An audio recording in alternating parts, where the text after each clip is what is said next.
Well, good morning. Thank you very much for being here, and it's an honor to get to speak to you this morning.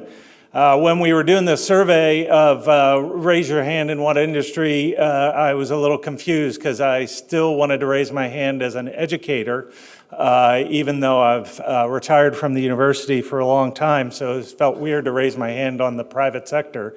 I know how much work it takes to pull off a conference like this, so hats off to all of the folks that put in many, many months of planning to pull off what seems like, oh, it's just one day, as if you just pull things together instantly. I wanted to talk about the future, and I think the future does look bright for Wisconsin's renewables, and I'll give you a little bit of reasons why. So who am I? I'm Professor Emeritus at Illinois State University, David Loomis, but I was co-founder of the Center for Renewable Energy while I was there at the university. We created a renewable energy major, and I'm very happy that many of our graduates out of that program went to work for Invenergy. The kind of entry-level position was in their operations center, and there were so many ISU grads that they called it the alumni center out of our program. So it was very cool to have a nice partnership because when we first built the renewable energy program, there weren't jobs. We had students that were going to Arizona and other places to find jobs in wind and solar. There just weren't any jobs out there. And that's always disappointing. When you build a program, you want to educate students, you want to see them launch their careers, and they can't stay at home. Now we have the opposite problem. You will get projects where they say, well, can my son or daughter be trained to be a solar technician, to be able to work on this project? Where is the educational programs by which you have a career path? And so just an encouragement to those of you who are in the education field to really think about that and take that as your mission. I had been working in doing consulting work at Strategic Economic Research for a number of years while I was still at the university, and finally 3 years ago had to retire so I could only have one full-time job in running around the state. But I am so happy to hear the continuity of the Solar for Schools program. For, I think, about 7 years, we did wind for schools and solar for schools, and I would run around the state training teachers on how to teach students in those programs, which I think is really important for students in K through 12 to see solar installations, to see wind in the community, to understand you can teach so many things in terms of physics and other things in very hands-on, tangible ways that get the students excited, not just about wind and solar, although we hope that happens, but about the underlying educational institutions in science and climate that's so important. Well, I'm going to run over time if I don't move ahead. So here's an overview of what I'd like to talk about today, and it meshes very well with what's come before. It wasn't coordinated or necessarily planned. I didn't even know Cooper was going to introduce me, nor did I really know that Invenergy was a sponsor of the conference, although I should have known that as well. So when I shout out in some of the Invenergy projects and people, it wasn't as a shill for Invenergy. It was really because I thought that they deserved credit where credit is due. So where have we been in Wisconsin? You look really in the 2000s, and new wind development was effectively banned. You had the last wind farm built in 2011. At this point in the 2000s, utility scale solar was non-existent, not just in Wisconsin, but because we hadn't moved down on that cost curve to make utility scale solar viable in areas like Wisconsin. And when I was running a similar conference to this in Illinois, one of our first speakers of my very first conference was Michael Vickerman, the former executive director of Renew Wisconsin. And I think I remember him saying, I don't want to misquote him, and if Michael's here, he can correct me later, but he was advising Illinois on what not to do as a spokesperson for Wisconsin. Here's what you don't want to do. We know what doesn't work, and so the 2000s looked rather bleak. If you look at the installed wind capacity, you see just not a vigorous upward trending installed capacity in wind. It's years and years between any wind getting installed, and many of these had been permitted well before that. And I'm going to restrict my comments really to utility scale wind and solar because that's where my personal experience has been. In 2011, Dan Litchfield leads the Badger Hollow wind that we just saw the video for. So it's so exciting to see that video and see the project that's built, site manager, landowner talking about the good things that came. But this was really groundbreaking. It was the first of utility scale solar of this size to go through the Wisconsin Public Service Commission, a process that really set the blueprint by which other projects were then going to follow the recipe because they got successfully permitted. I had known Dan for many years before he came to Invenergy, and those Invenergy folks that are here can tell this story. I got to tell Dan Litchfield. Is Dan here? Not good. You can relay this, but it was the first permitting hearing I was ever to with Dan Litchfield was in LaSalle County, Illinois, and I was talking about jobs that would be created from the project. But it was a permitting hearing, and they were asking for public comment, and finally the chairman, I've never seen this before, cut things off and said,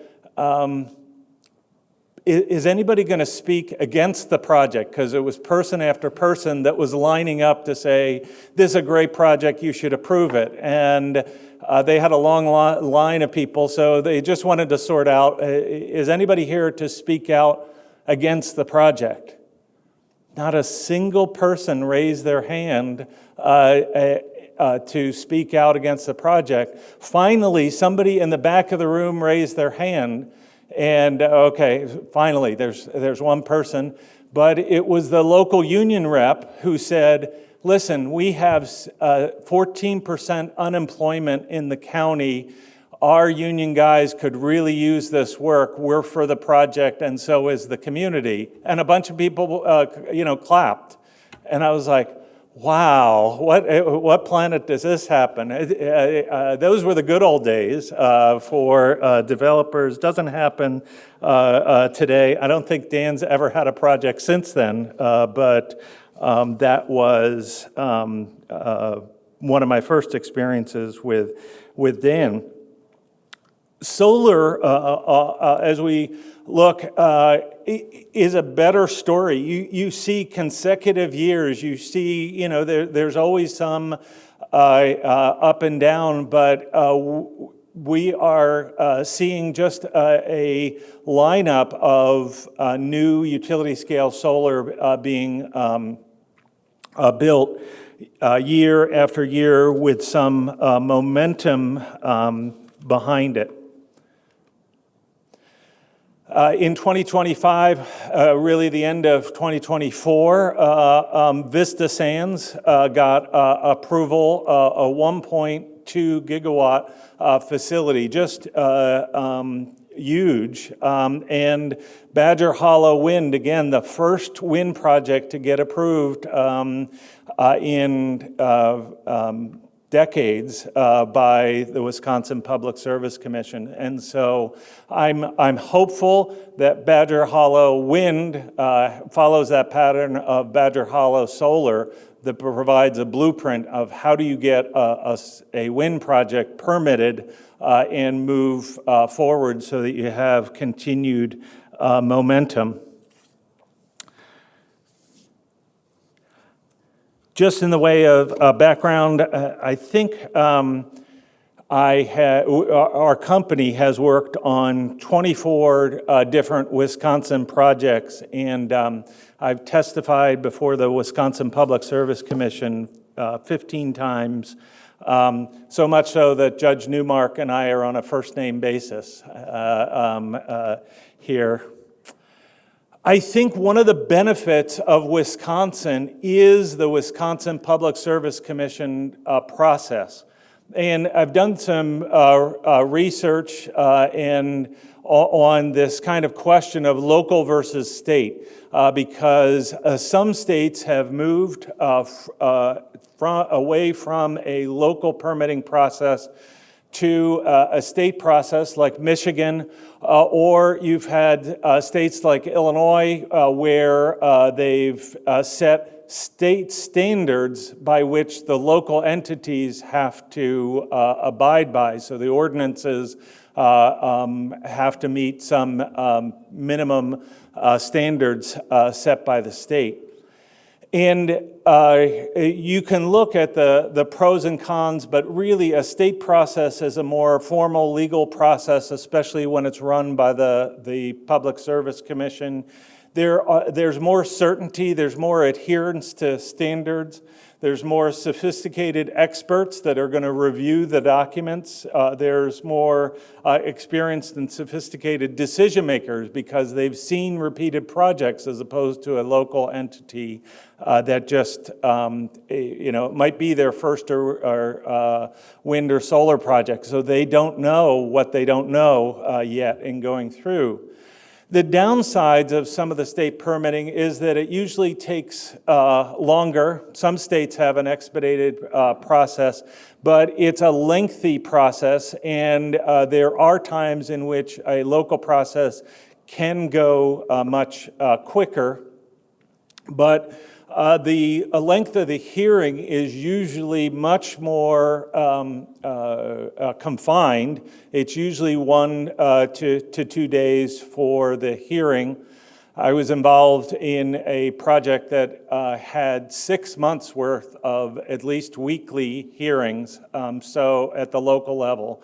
And so the variability is just so great on the local side. So really it's the predictability and the known entity in terms of documentation. And that is going to move you forward much better than kind of taking your chances on the local process. And so I think for that reason, Wisconsin is well positioned for the future. So I couldn't talk about renewables without talking about the economic impacts that we've seen so far to the state of Wisconsin. Many times when developers are asked, well, what are the community benefits that will come as part of solar? If they haven't done a study or things, they will have a generic answer like, well, it's generally 200 construction jobs and 4 solar technicians, give or take in scaling that. And yet I think that misses a great opportunity to talk with local decision makers because they're really not asking, this isn't the answer to the question or questions that they're asking. Really, communities, in my experience, want to know how many of these are local jobs for our county residents. And county might even be too big. It might be our town. You're generous if you're looking at the county. What's in it for me? How much additional tax revenue am I going to get to spend in the county budget and for the schools and the townships and so forth? Will local businesses prosper? So you saw in the video the highlights of restaurants and businesses. And this is a boon time during this construction period for all of those local businesses to expand operations, to see just way more customers than they are used to before. And how much spending is going to go to those local businesses. Now, in Wisconsin, you have what's called the utility aid formula. And the way this works is that renewable energy projects are exempt from paying general property taxes, and instead they pay this utility aid formula that's based on the megawatt capacity of the project and goes to be distributed by the state to the county and the township. There was a change, I believe it was in 2024, in the amount that was paid, but currently $5,000 per megawatt annually is paid and then split between the county and the townships. So a 100 megawatt solar project would bring in $500,000 in annual payments, with $283,333 going to the county and $216 and change going to the townships. This is sizable revenue that needs to be quantified and understood by those decision makers of this, where these funds are coming from, where they'll go to, and how they can be spent. And so looking at only 5 projects and when they were installed, year to date, those utility aid payments have yielded over $15 million, and there's way more projects that I didn't have the information for. I just pulled from what was publicly available. And we're looking to partner with Renew Wisconsin to do a comprehensive report that looks at all the solar projects and over time and get a total number that's going to the county and the state and name which counties, which townships have gotten those funds. One of the quirky things about a Wisconsin formula is that typically these farmland, and most of the solar projects are in farmland, are paying ordinary property tax, and the biggest tax beneficiary under ordinary property taxes is the local school district. And you'll notice in the formula that I just gave, it doesn't mention anything about school districts. And that's because school districts are not a recipient of the utility aid. It all goes to the county and to the townships. Very early on, somebody said, well, yeah, but can't the county and the townships make the school whole by transferring the money to them? And the answer to that question, I'm not a legal expert, I'm an economist, but the answer is yes. But have you tried to pry tax dollars out of a county official or a township official to just voluntarily give to the local school district. They love the school district as long as they don't have to pay them additional monies. And so to address this, many developers have then signed agreements to pay the local school district what they would have received under ordinary property tax, sometimes in the form of a fixed payment over time, but to make sure that the school is made whole for kind of a quirky thing in the tax code here in Wisconsin. And that has, I think, been quite beneficial to both the schools and to removing one blocker or an advocate that would say, don't do this because we're not going to get tax revenue. If they're made whole, that just removes that complaint from taking place. So how does this system compare to other states?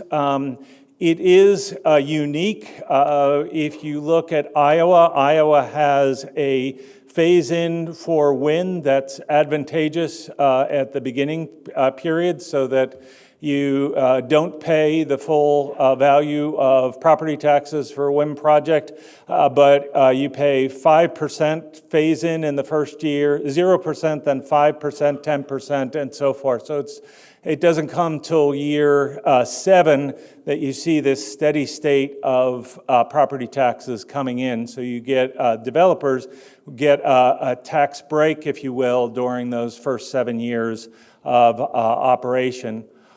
Iowa's a little different in that instead of using the megawatt capacity as the basis for their tax rolls, they use net generation as their basis for which they're going to then assess taxes.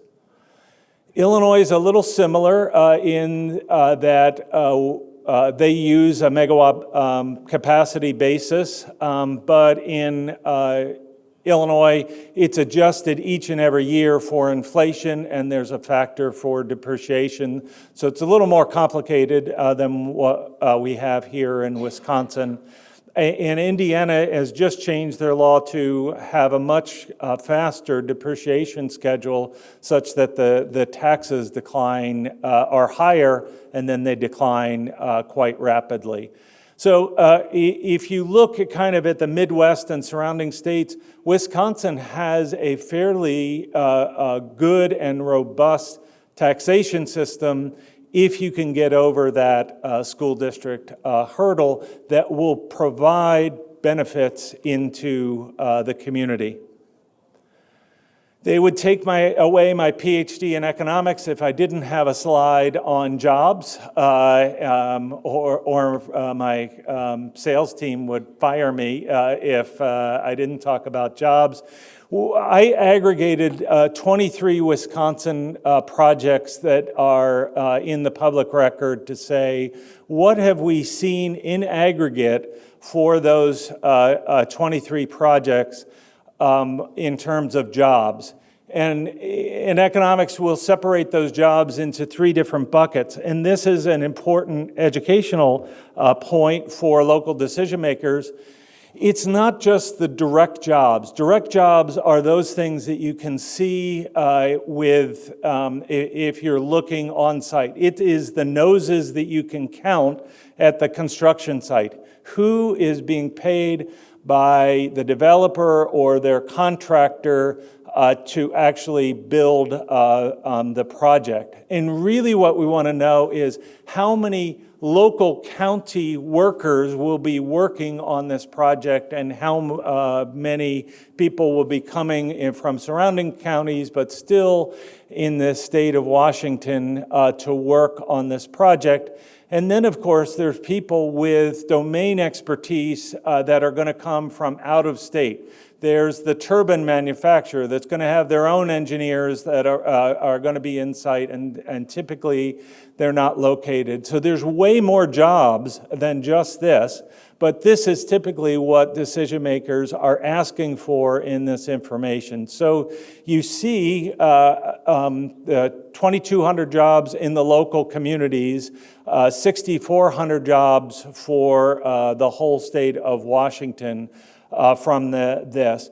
But you severely undercount if you only look at that number, because the ripple effects are almost equal during construction to those direct workers. So there are hidden jobs in the supply chain. So you're not counting those jobs for a wind project at the local concrete firm that's pouring all the concrete for foundations. You're not looking at the rebar company that sold you all the rebar to put into the foundation. You're not looking at those hotels, restaurants, and so forth that are needed to build the project. They're at least equal, in our experience here, to those direct jobs.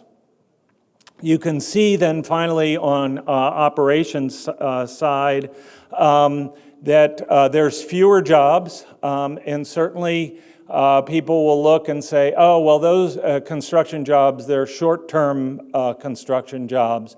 But that is the nature of construction. If you're a construction worker, you move from construction site to construction site. That's how you can maintain a career in construction. And so you need a whole series of temporary jobs to string together a career.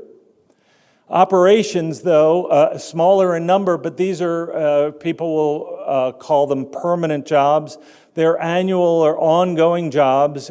Typically, those direct jobs are made up of site managers, solar technicians, wind technicians, and others that are going to help on the project, and they tend to be direct employees of the project owner. But you see during operations, there's so many more indirect impacts. Those are those supply chain impacts. And then on top of that, there are induced impacts. Induced impacts are those where because people have jobs, they have money in their pocket, they go out and spend things on ordinary household purchases. They'll spend money at the local restaurant. They'll go out to the movies. They'll be spending money renting or buying homes. And those induced impacts, because people are spending money in the local community, those are significant impacts as well. And so you see this ripple effect of those property taxes that are paid, the landowner payments that are paid, that are going to get spent in the local community that don't get quantified or really talked about, or they get easily dismissed. So what does the future for renewables look like here? There's going to be breakout sessions throughout the day that are going to talk and go into many more details here. There's a whole session on data centers, and I'm not going to have time to really dive in to much detail. But you'll be familiar with PJM. It's been in the news quite a lot recently. PJM is experiencing huge problems due to the large concentration of data centers in Northern Virginia.